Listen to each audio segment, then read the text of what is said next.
It's been 6 months since purchasing my iPhone 13 mini, and as you can see, the battery health is still at 100%.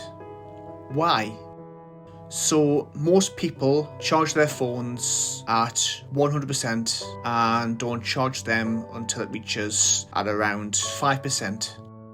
This is bad practice, as the more charging cycles you have, the more stress you are putting on your battery. So what I do is charge my phone at around 10 to 50% and stop charging it when it gets to around 80 to 90%.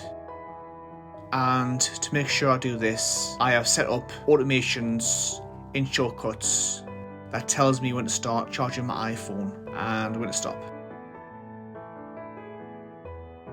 Thanks for watching, and as always, don't forget to like, comment and subscribe, and I'll see you all in my next video.